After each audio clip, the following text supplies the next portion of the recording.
समस्त गुजरातनी प्रजाने जय अंबे। आज अंबाजी मुकामे माँ अंबोना चरण में मस्तक नमावी वंदन करी प्रणाम करी अने माताजी ने प्रार्थना करी है कि माताजी गुजरात सरकार ने सद्बुद्धि आपो। हमणे 2 दिवस पहला गुजरात में रबारी समाजना वढाव जसोदानगरनी अंदर जे मकान पाड्यो तो ये रबारी समाज ने सरकारे जमीन आपी दीधी वेचाती। ए ज रीते 1 वर्ष पहला ठाकोर समाजना 153 मकान केशवनगर अमदावाद में पण पाड़ेलो छे। रबारी समाज ने तमे जमीन वेचाती आली एनी साथे कोई वांधो नथी, एना अभिनंदन आपूं छुं।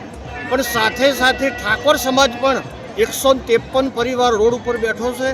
ठाकोर समाज ने पण रबारी समाज ने जे पेटर्न जे कायदा जे कलमनी जे जोगवाई मुजब रबारी समाज ने जमीन आपी छे ए ज रीते ठाकोर समाज ने पण जमीन आपो। तमे वातो करो छो सौनो थाल सौनो विकास, तो ठाकोर समाज प्रत्ये भेदभाव केम?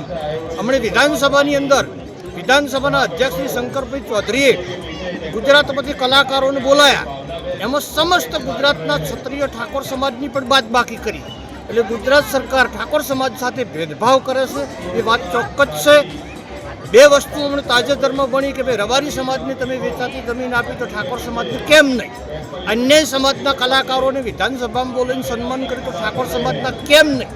एटले तात्कालिक सरकार गंभीरतापूर्वक विचार करी अने केशवनगरना ठाकोर समाजने जे रीते रबारी समाजने न्याय मळ्यो छे ए रीते सरकार न्याय आपे। अने सरकार जो न्याय नहीं आपे तो समस्त गुजरातनो क्षत्रिय ठाकोर समाज मळी अने कंईक अमे जलद पगलां भरीशुं અને ગંભીર પરિણામ આવશે। એ પરિણામ ભોગવવાની જવાબદારી ગુજરાત સરકારની છે। અને ફરીવાર માતાજીને પ્રાર્થના કરું છું કે આ સરકારને સદબુદ્ધિ આલે। સૌની જય જય કરવી ગુજરાત, જય અંબે।